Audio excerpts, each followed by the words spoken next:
You're sitting at your kitchen table right now, looking at your grocery receipt, and something feels wrong. That same cart of groceries that cost you $180 3 months ago just rang up at 205. Your car payment quote came back $45 higher than you expected. That new laptop you've been eyeing, the price jumped from $899 to $989 overnight. Here's the thing. This isn't inflation in the traditional sense. This is the 10% tariff that just went into effect, and it's quietly eating into your purchasing power in ways you haven't fully realized yet. You're just trying to figure out how to maintain your standard of living. But here's what most people don't realize. There's a whole continent across the Atlantic where Americans can live better, spend less, and completely sidestep these tariff impacts. And I'm not talking about being a digital nomad living in hostels. I'm talking about actually living comfortably in Europe on a middle-class American budget. I'm Brian, and today we're going to break down exactly how to do this. The math, the psychology, the logistics, all of it. So let's start by understanding what's actually happening to your money right now. The 10% universal tariff means that imported goods, which is about 40% of everything Americans buy, according to the US Census Bureau, just got more expensive. And we're not talking about a one-time price bump. This compounds through the entire economy. Let me show you how this actually hits your wallet. According to the Tax Foundation's analysis, a 10% universal tariff effectively works out to about a $1,800 to $2,400 annual cost increase for the average American household when you account for both direct and indirect effects. But here's where it gets really interesting. That $1,800 to $2,400 isn't distributed evenly. It hits hardest on electronics and appliances, most are imported, vehicles and car parts, heavy import dependency, clothing and footwear, over 95% imported, furniture and home goods, certain food items. Let's put real numbers on this. Say you're a single person making $65,000 a year, living in a mid-sized American city. Your monthly budget used to look something like this. Rent, $1,400, groceries, $450, transportation, $500, utilities, $180, health insurance, $350, phone/internet, $120, entertainment/dining, $400, misc/shopping, $300. Total, $3,700 per month, or $44,400 per year. After the tariff, you're looking at increases across multiple categories. Groceries plus $25 per month, more on imported foods, packaging. Transportation plus $35 per month. Car parts, gas prices affected by equipment costs. Utilities plus $10 per month. Equipment maintenance costs pass through. Miscellaneous/shopping plus $40 per month. Imported goods. Electronics/appliances plus $50 per month. Amortized annual cost. That's an extra $160 per month, or $1,920 per year. And this is conservative. Some economists are projecting higher pass-through effects. Now you might be thinking, okay, Brian, but $160 a month isn't going to make me move to Europe. And you're right, that alone wouldn't. But here's what you're missing. The tariff is just revealing something that's been true for years. Americans are overpaying for their standard of living compared to Europeans, and most people have no idea how dramatic the difference actually is. Here's what nobody talks about. When Americans think about moving to Europe, they imagine it's more expensive. Paris, London, Zurich. These are the cities that come to mind, and yes, those are expensive, but Europe is 44 countries, and most of them offer a quality of life that rivals or exceeds the United States at a fraction of the cost. Let me show you some real numbers that are going to blow your mind. I'm going to use Portugal as the primary example because it's become the hotspot for American expats, but the principles apply across much of Southern and Eastern Europe. Lisbon, Portugal versus Austin, Texas, similar vibes, similar culture, both trendy. Monthly costs in Austin for that same $65,000 per year lifestyle. 1-bedroom apartment, decent area, $1,600 monthly expenses, approximately $3,700 as we calculated. Healthcare, $350, and that's with insurance, not actual care. Monthly costs in Lisbon, 1-bedroom apartment, Chiado/Barro Alto, prime areas. $1,200. Groceries, $300, fresh, high quality, often organic. Transportation, $80. Unlimited metro/bus pass is $40, or just walk everywhere. Utilities, $120, including internet. Healthcare, $50 per month for premium private insurance or free public healthcare. Phone, $20, unlimited data, entertainment/dining, $350. Eating out is incredibly affordable. Miscellaneous, $180. Total, $2,300 per month, or $27,600 per year. You just saved $16,800 per year. That's not a typo. You're living in a European capital city with better public transit, better healthcare, better food quality, and you're saving nearly $17,000 annually compared to Austin. But here's where this gets really interesting. Remember that $1,920 you're now losing annually to the tariff? In Portugal, you're not paying that because European products aren't subject to US tariffs. You're buying European-made goods, eating European-grown food, using European services. The tariff literally doesn't apply to your life anymore, so your real savings isn't $16,800, it's $18,720 per year when you factor in tariff avoidance. Now let me show you other options, because Portugal isn't the only play. Valencia, Spain, monthly cost $2,100, beach city, incredible food scene, 300 plus days of sunshine, annual savings versus US, approximately $19,000. Krakow, Poland, monthly cost $1,600.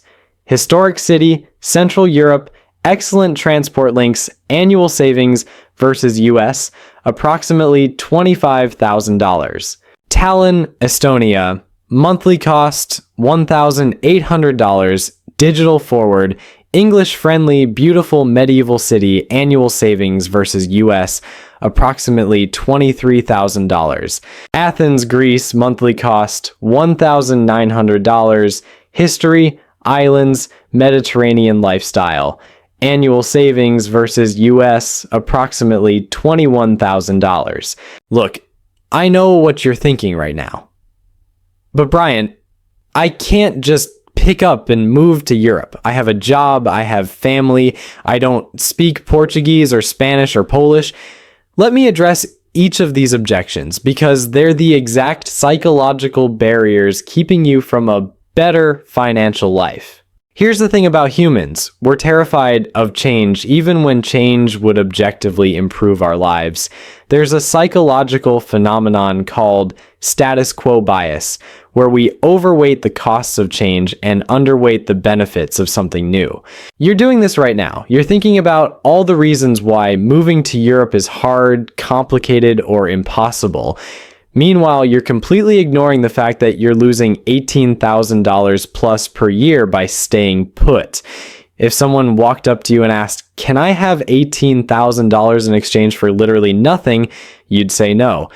But that's effectively what you're saying yes to every year you stay in an overpriced US city. Objection number one, I don't speak the language. Neither did I when I first spent extended time in Europe. Here's what most people don't realize.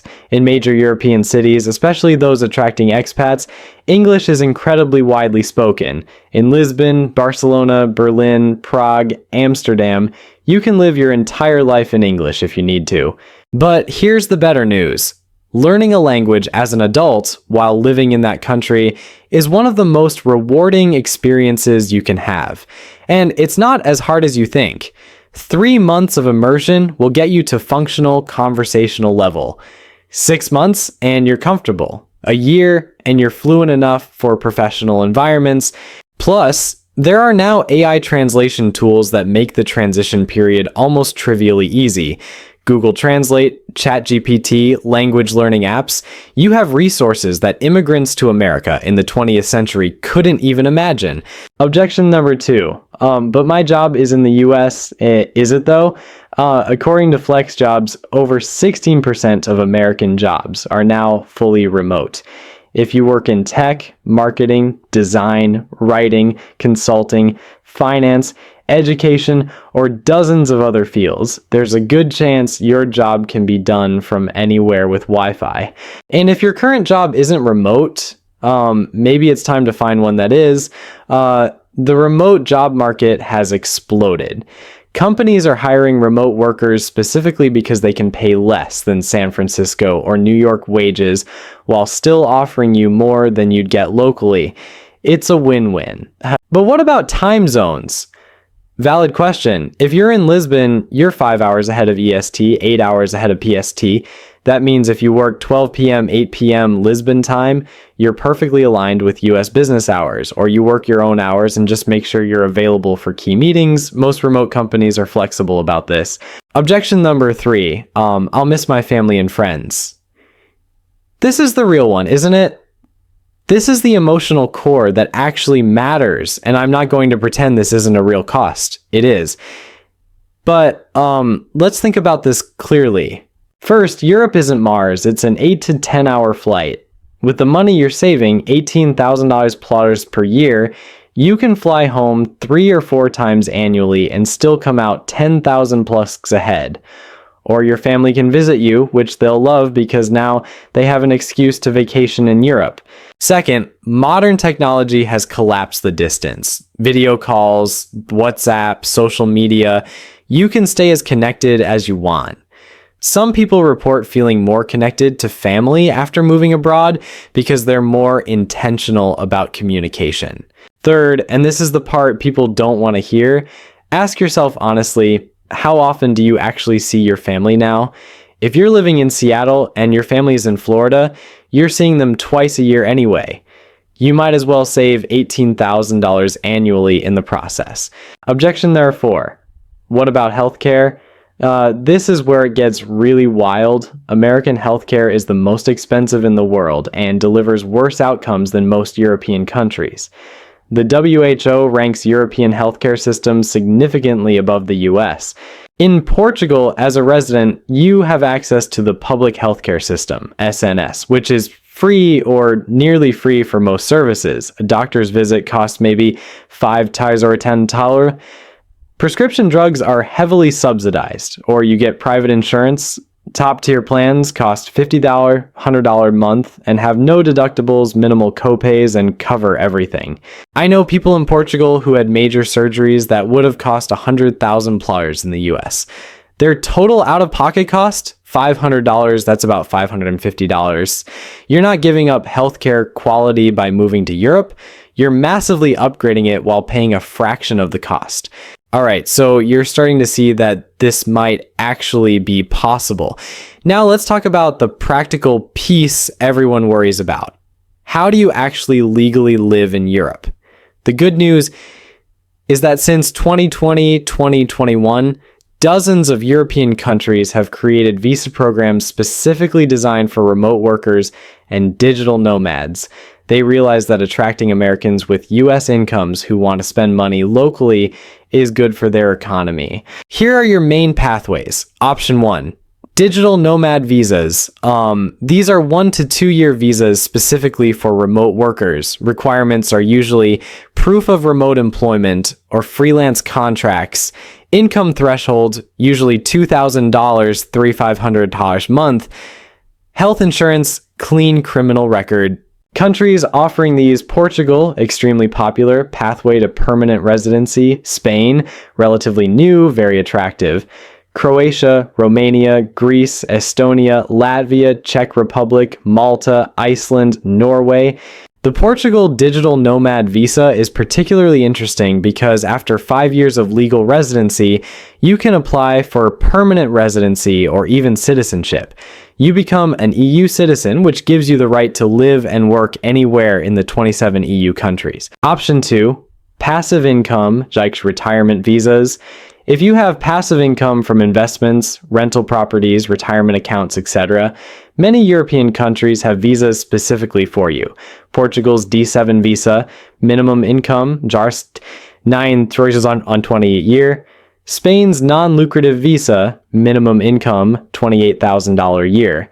Greece's financially independent person visa, minimum income $24,000 a year. These typically require showing bank statements proving you have the income, but the thresholds are shockingly low compared to US cost of living. Option 3, student visas. Here's a strategy most people never consider: enroll in a European university for a master's degree. Costs: Germany, often free, even for international students. You just pay a semester fee of $400 France, $3,770 per year for international students at public universities. Norway, free for everyone, including internationals. Portugal, $1,000, $3,500 a year depending on program. Compare that to a US master's degree, $30,000, $120,000. You're getting a European degree, learning a language, building an international network, and getting legal residency for 1-2 years. After graduation, most countries give you 6 to 12 months to find a job, which converts to a work visa. Option 4, the job transfer. If you work for a multinational company, request a transfer to a European office. Many companies will sponsor your visa as part of the transfer. This is the easiest path if you work for a company with European presence. Option 5, start a business. Many European countries have entrepreneur visas. If you can show a viable business plan, even as a freelancer, you can get residency. Portugal's entrepreneur visa requires showing you can support yourself, like $7,000 or $10,000 in a bank account, and a basic business plan. Now, here's what most people don't realize. Once you're legally in one EU country with residency, you can travel freely throughout the entire Schengen zone, 26 countries. You get residency in Portugal, you can spend weekends in Paris, week-long trips to Berlin, summers in Croatia. Your entire playground just expanded to cover half a continent. Okay, let's bring this back to the money, because that's what this is really about. I want to show you exactly what this decision means for your wealth over time. Let's create 3 scenarios for someone currently making $65,000 per year. Scenario A, stay in the US, mid-sized city. Annual expenses, $44,400, now $46,320 with tariff impact. After-tax income, $50,000 annual savings, $3,680 after 5 years, $18,400 saved, assuming minimal investment returns. Quality of life, moderate stress, car dependent, limited healthcare, no travel. Scenario B, move to expensive European city, London, Paris. Annual expenses, $48,000, still expensive but better services. After-tax income, approximately $50,000.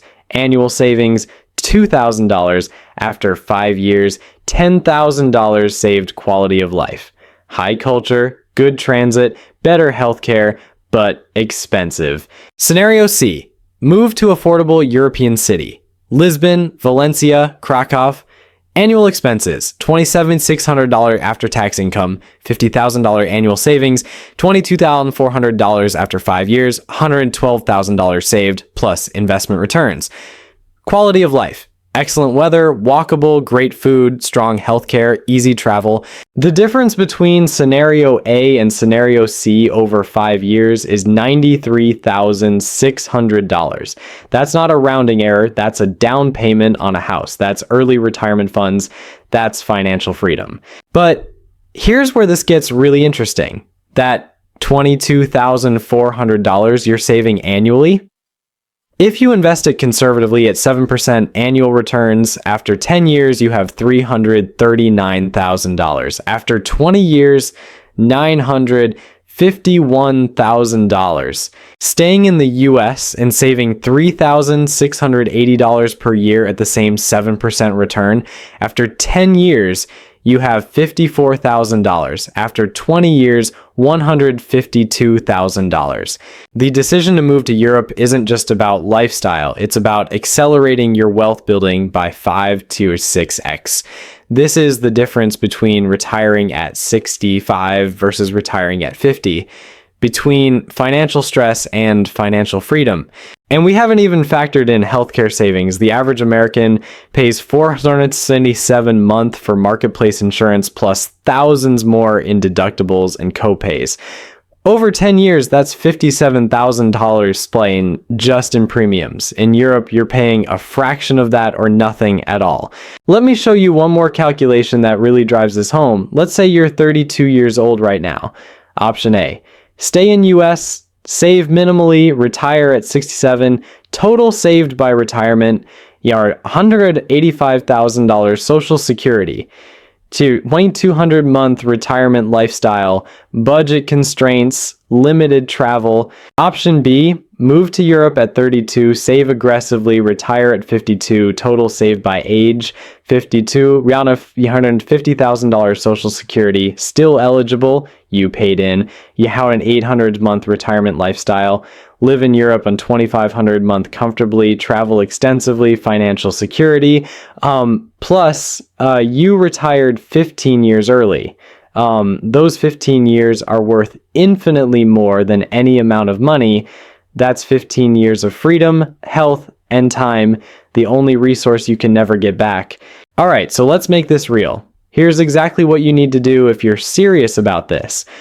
Phase 1, research and planning, months 1 to 3. First 30 days, determine if your job can be done remotely. If not, start looking for remote positions in your field. Calculate your actual monthly expenses in detail. Research 3 to 5 European cities that interest you. Join expat Facebook groups for those cities. Lisbon Digital Nomads, Barcelona Expats, etc.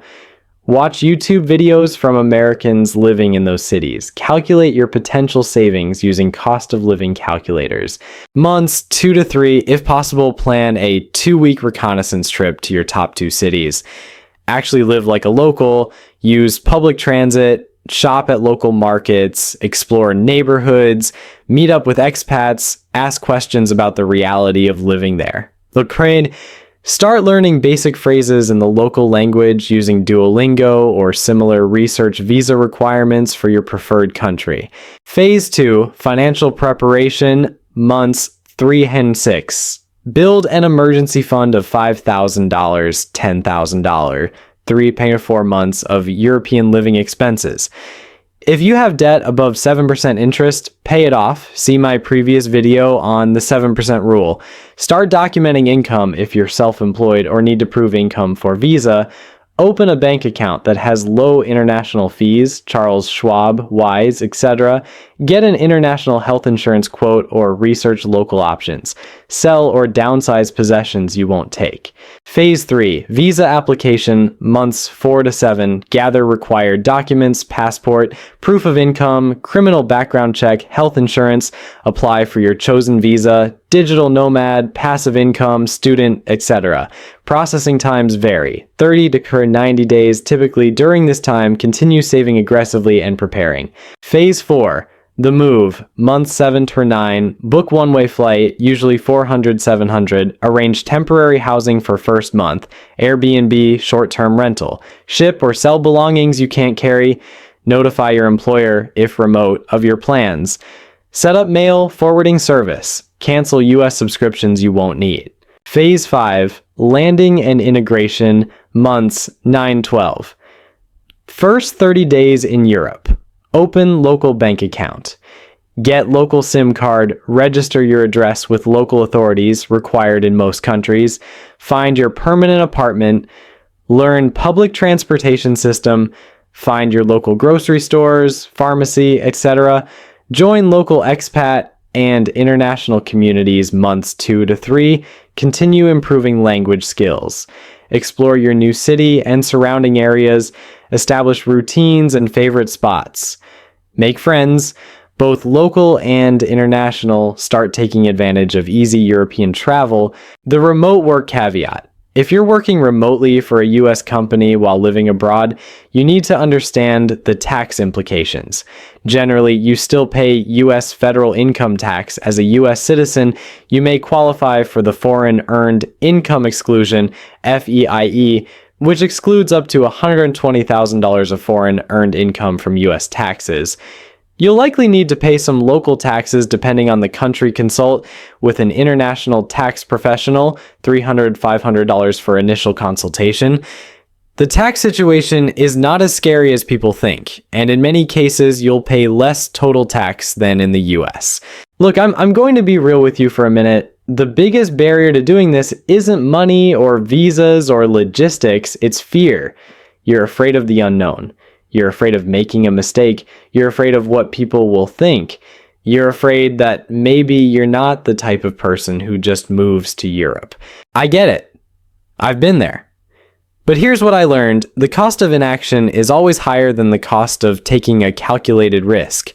You know what you should actually be afraid of? Being 65 years old, looking back at your life and realizing you spent 35 years paying $1,800 more per month than you needed to because you were too scared to try something different.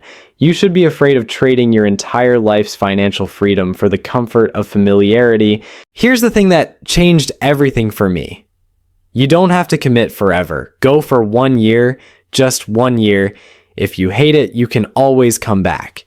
Your skills don't disappear. Your network doesn't vanish. You just come home. But at least you'll know. At least you'll have tried.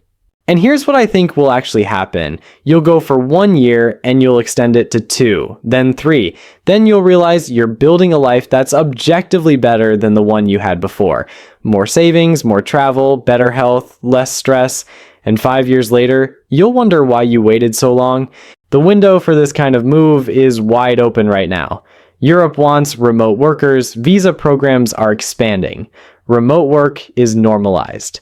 The infrastructure for digital nomads has never been better. But here's what most people don't realize. This window won't stay open forever. As more Americans discover this arbitrage, as European costs potentially rise, as immigration policies potentially tighten, the opportunity narrows. The best time to do this was 5 years ago. The second best time is right now. Let me bring this full circle. You open this video because you're feeling the squeeze of that 10% tariff. Your cost of living just went up and you're trying to figure out how to maintain your lifestyle. But what if I told you the tariff is actually a gift? It's forcing you to confront something you should have been questioning anyway. Why are you paying American prices for a lifestyle that could cost you half as much somewhere else? The math is undeniable. 18,000 plusers saved annually, better healthcare for less money, higher quality of life, access to an entire continent, accelerated path to financial independence. This isn't about running away from America. This is about running toward a better financial future while experiencing life in a completely different way. Some of the most successful people I know have spent significant time living abroad. It expands your perspective, develops adaptability, and yes, dramatically improves your financial position. 6 months from now, you're going to be in one of two places. Either you'll still be in the same city, paying higher prices because of tariffs, watching your savings grow slowly, if at all, wondering when things are going to get easier, or you'll be sitting at a cafe in Lisbon, Valencia, or Krakow paying half what you used to pay, saving thousands per month, planning your weekend trip to Morocco or Croatia, and wondering why you didn't do this years ago. The difference between those two futures is a decision you make right now. If this video opened your eyes to what's possible, hit that subscribe button because we're going deep on international financial strategies, remote work optimization, and wealth building through geographic arbitrage. Drop a comment and tell me which European city interests you most. Where would you go? I'm Brian. The world is bigger than you think, and your financial options are better than you realize. Now go research your future home.